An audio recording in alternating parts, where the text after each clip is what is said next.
ભરૂચ નગરપાલિકાની પ્રથમ સામાન્ય સભા દરમિયાન વિવિધ મુદ્દાઓને લઈને ભારે ગરમાગરમી જોવા મળી હતી.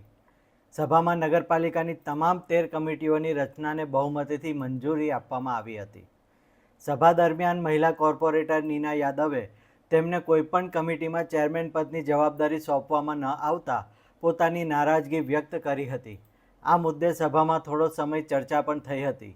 આ ઉપરાંત તાજેતરમાં દિવાલ ધરાશાયી થવાની ઘટના તેમજ રસ્તા પર રખડતા પશુઓના કારણે થયેલા અકસ્માતમાં 3 લોકોના મોતના મુદ્દે વિપક્ષે સત્તાધારી પક્ષને જવાબદાર ઠેરવતા આકરા સવાલો ઉઠાવ્યા હતા.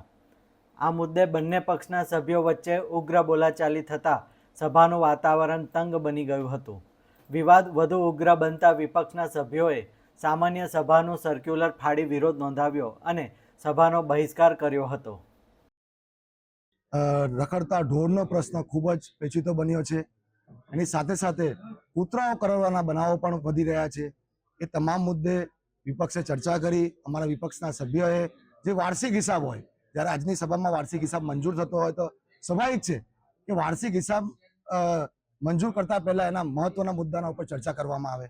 જે ચર્ચા કરી, પરંતુ હંમેશા ભાગોળું જે પાર્ટી છે ભાજપ, ભાગેડુ પાર્ટી હંમેશા છે. આજે પણ એ પાર્ટીએ પોતાનું કહી શકાય જે ભાગેડું હતું એ જાહેર કરેલું છે. એટલે આજે ફરીથી ચર્ચામાંથી જ ભારતીય જનતા પાર્ટીના શાસક પક્ષો જે 35 વર્ષથી આ ખુરશી પર બેઠેલા છે એના પરથી ફરીથી ભાગી ગયા. કોઈ સવાલનો જવાબ ન આપી શક્યા. આજે જે શહેરના અંદર દિવાલ પરવાથી 2 યુવાનોના મૃત્યુ થયા, રખડતા ઢોરના અંદર કહી શકાય કે અકસ્માત થતા એક આશાસ્પદ યુવાનનું મોત થયું, એની સાથે સાથે બાળકોને જે કૂતરા કરડવાના બનાવ બન્યા, એ બધા સવાલો ખૂબ ગંભીર હતા, જે શહેરના હિતમાં હતા. આ સવાલોના ઉપર જ્યારે અમે અમારા પ્રશ્ન પૂછેલા છે ત્યારે જવાબ આપવા પણ હાજર નથી રહ્યા. 17/7/2026 રોજ નગરપાલિકાની સામાન્ય સભા મળી હતી. એ સભામાં વિવિધ ચેરમેનોની વરણી કરવામાં આવી છે. દરેક ચેરમેનોને હું અભિનંદન પાઠવું છું.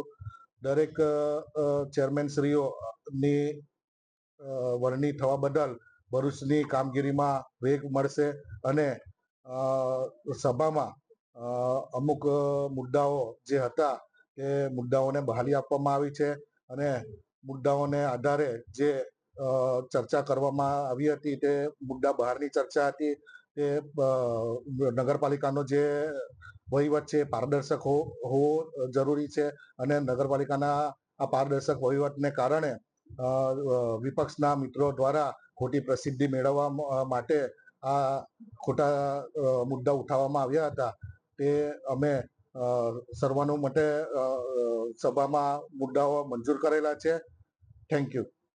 ભરૂચ નગરપાલિકાની પ્રથમ સામાન્ય સભા વિકાસલક્ષી ચર્ચાઓ કરતા રાજકીય ટકરાવ અને હોબાળાને કારણે વધુ ચર્ચામાં રહી હતી.